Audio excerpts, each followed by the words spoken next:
Hello everyone. दोस्तों, evidence act का ये नेक्स्ट वीडियो है, वीडियो नंबर 2। अगर आपने फर्स्ट वीडियो चेक नहीं किया, डिस्क्रिप्शन बॉक्स में आप लिंक चेक कर सकते हैं। इस पर्टिकुलर वीडियो में हम बात करेंगे एक इंपॉर्टेंट वर्ड जो एविडेंस एक्ट में आपको समझने में बहुत हेल्प करेगा, that is what is a fact. अब अगर एविडेंस एक्ट के इंटरप्रिटेशन क्लॉज पे जाएं, fact means and includes anything, state of things, relation of things capable of being perceived by the senses। और इसका जो नेक्स्ट पार्ट है, any mental condition of which any person is conscious। अब दोस्तों, ये जो पर्टिकुलर वर्ड है fact, पहले जनरल लेमैन टर्म्स में समझते हैं। दुनिया भर में कुछ भी हो रहा है, this is what it is a fact. कहीं पे कुछ भी चल रहा है, ये क्या है? फैक्ट है। अब मुद्दे की बात यह है कि एक important term, quest for truth is the duty of the court, कि कोर्ट की ड्यूटी बनती है ट्रुथ को जानने की। तो डिफरेंट एलिमेंट्स को, डिफरेंट चीजों को स्टडी करना होगा। तो यहां पे फैक्ट जो वर्ड है, फैक्ट में क्या क्या चीजें आ रही हैं? एनीथिंग। यहां पे पर्सन भी लिखा जा सकता था कि सीधा लिखा होता पर्सन, बट क्या लिखा है? एनीथिंग। दैट मीन्स दोनों चीजें आएंगी, लिविंग और नॉन लिविंग। दुनिया भर में कुछ भी हो रहा है, कहीं पे कुछ भी है, this is what it is a fact. Next, it includes anything. Then state of things. दोस्तों, स्टेट ऑफ थिंग्स का मतलब है, आसान भाषा में, it is something which recurs, जो बार बार हो रहा है एक स्पेसिफिक एक्स स्टेट में। एग्जाम्पल लो पंजाब का, एग्जाम्पल लो महाराष्ट्र का। अगर एक स्पेसिफिक स्टेट में हर एक साल में 15 रॉबरीज हो रही हैं, this is what state of thing. कहीं पे एक स्पेसिफिक पीरियड के लिए कुछ कुछ चीजें दोहरा रही हैं, क्योंकि मैंने वर्ड यूज किया recurrence of something, this is what state of things. तो यहां पर जो फैक्ट है उसमें क्या क्या आएगा? इट इंक्लूड्स एनीथिंग, लिविंग और non living. State of things, that means reoccurrence of something. Then we have relation of things, that means किसी का रिलेशन जानना। It could be husband wife, it could be father son. तो ये 3 important aspects आपको यहां से समझ आए होंगे कि जो फैक्ट है अपने आप में क्या क्या चीजें इंक्लूड कर रहा है।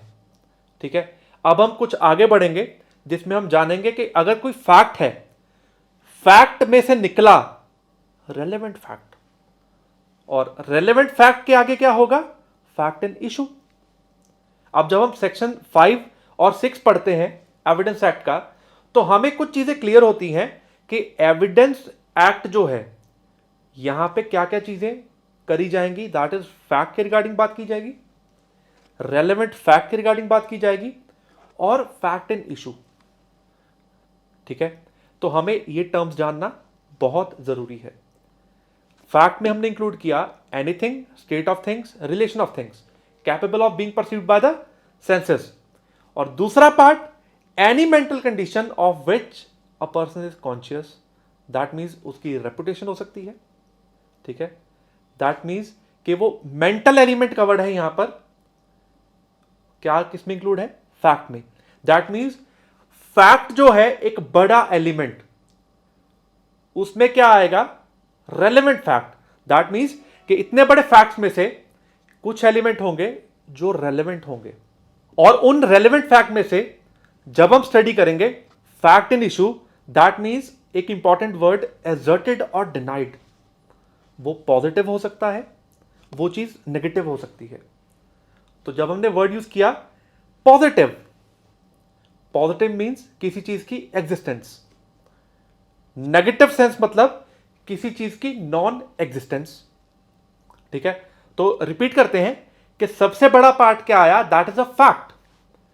फैक्ट में से कुछ होंगे रेलेवेंट फैक्ट, उसमें से मेन बात आएगी फैक्ट इन इशू की कि कोई है चीज या नहीं है, दैट इज पॉजिटिव और नेगेटिव। और दोस्तों जब हम एविडेंस फैक्ट की बात करते हैं, यहां पर दो चीजों का ध्यान रखना। वन इज, हम टर्म यूज करते हैं something which is logically relevant. Logically मतलब वो लॉजिक से कनेक्टेड है। अगर एक ट्रांजैक्शन में एक चीज दूसरे के साथ लिंक्ड है और वो लॉजिक के बेसिस के ऊपर है, बट पॉइंट क्या है, हमें यहां पर एविडेंस एक्ट के अकॉर्डिंग हमें किस चीज का फोकस देना है, that is something which is legally relevant. ठीक है, अगर लीगली रेलिवेंट होगी तो ऑटोमेटिकली लॉजिकली होगी, बट हर लॉजिकली रेलिवेंट फैक्ट मे और may not be legally relevant.